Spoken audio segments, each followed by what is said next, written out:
ఈరోజు మునగాకు కందిపప్పు ఎలా చేయాలో చెప్తాను చూడండి. బాండలు పెట్టి ఆయిల్ వేసుకుంటాము. 3 స్పూన్ల ఆయిల్,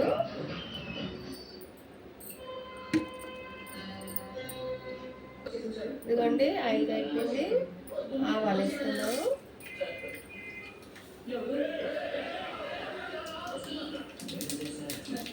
ఎండుమిర్చి వేసుకున్నాము,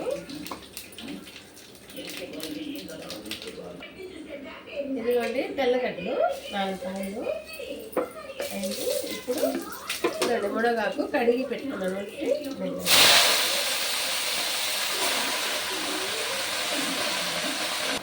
చూడండి మునగాకు వేసాను. అయితే తిప్పుకొని మూత పెట్టేద్దాం. పచ్చిగా ఉండండి. మా చెట్టులో మునగాకు అండి ఇది. కాసేపు మగ్గనిద్దాం. మంట తగ్గించుకుంటాం సేట. ఇవ్వండి కరివేపాకు కూడా వేస్తున్నాము.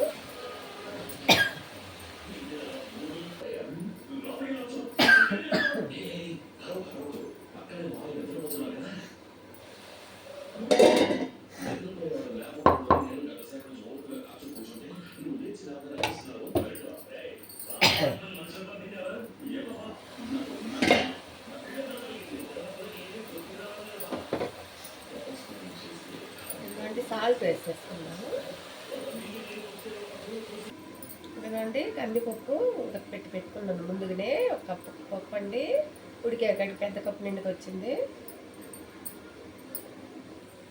ఇదిగోండి మునగాకు వాడుతూ ఉంది. ఇంకొంచెం వాడాలి. తర్వాత పప్పు వేసుకుంటాను.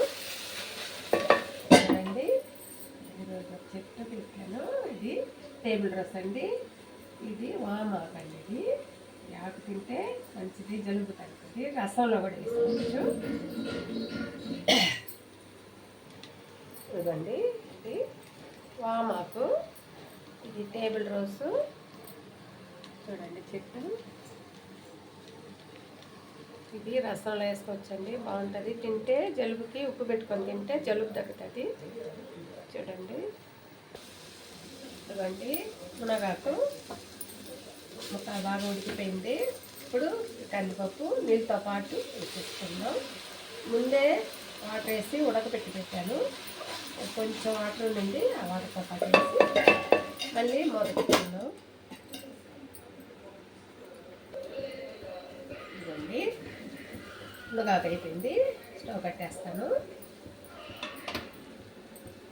చూడండి ఏంటి పప్పు, కందిపప్పు, మునగాకు తాలింపండి, బాగుంటుంది. పెట్టేస్తాను.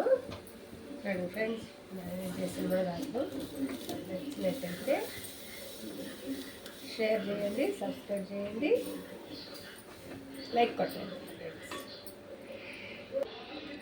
ఫ్రెండ్స్ నేను చేసిన మునగాకు వస్తే లైక్ కొట్టండి, షేర్ చేయండి, సబ్స్క్రైబ్ చేయండి. నా వీడియోలే పైకి లాగిపోకండి ఫ్రెండ్.